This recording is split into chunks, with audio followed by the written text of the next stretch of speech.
All right, here we go. Let's bring in Scott Garcia, head football coach of the Glen Golden Eagles. Kind enough to join us on this Friday to talk a little high school football playoff change here in the state of Ohio. Coach G, good afternoon. How you doing? Real good. How you doing? Good, man. Thanks for coming on today. I appreciate it. We've had a couple coaches on today. We had Trucker over at Central, was able to get a hold of old Ron Johnson over at Salem, and everybody's had like a different opinion, a different view of the news that came. So I'm really anxious to hear what your thoughts are. And when it officially came down from the OHSAA about the changes going from 16 to 12, possibly hosting 3 home games. There's going to be buys in the first round. What are your thoughts on all that went down yesterday? Well, I think it's a step in the right direction, but I was still happy with the 8 teams. I think when you have 16, it means just not only cheapened it, the teams on the bottom end are, they don't want to go on and play the number 1 seed. And I don't know. It just didn't make sense to me. Yeah, I was the same way. I loved it. I loved when we made the jump from 4 to 8.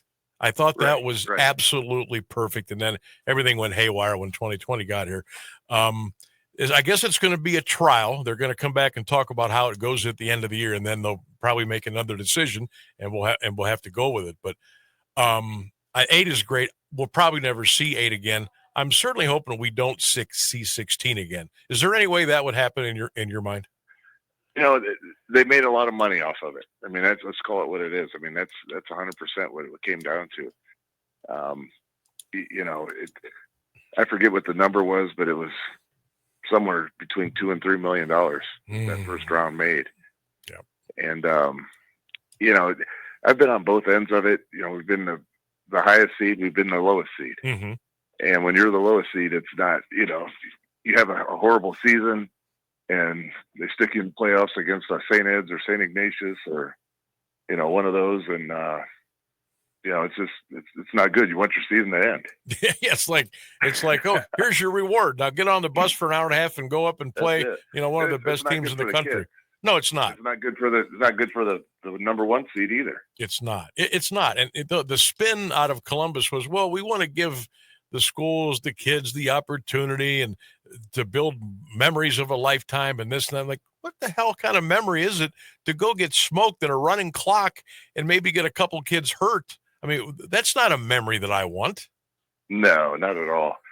It may differ by divisions, but in Division I, the top 8, that was plenty. And, you may have an upset every now and then. It was perfect, I thought. Yeah, I did too. What are your thoughts on the top 4 getting a bye? That's another one. It's a struggle for, you have a good season and you're rolling along, and then all of a sudden you have this break. It's like, what do you do with those kids for 2 weeks? You don't have anybody to prepare for.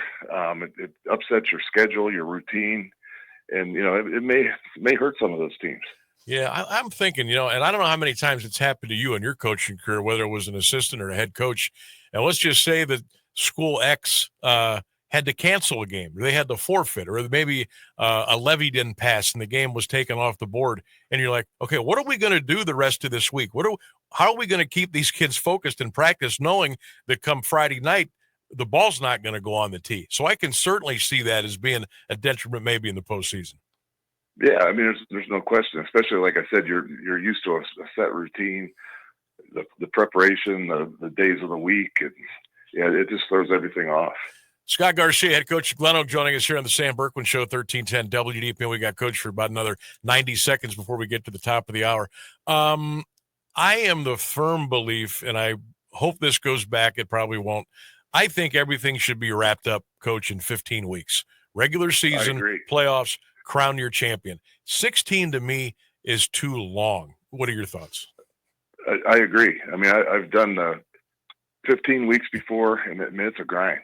And, especially when you have, over at Massillon, those guys, they went on I don't know, 3-4 year run, maybe even longer than that, where they're going 14, 15, 16 weeks. And it burned out a lot of coaches. They lost a lot of coaches over the last 4 or 5 years. That's great. I never even thought about that. Yeah. Yeah. And it's not good for the kids. I mean, it's an NFL season.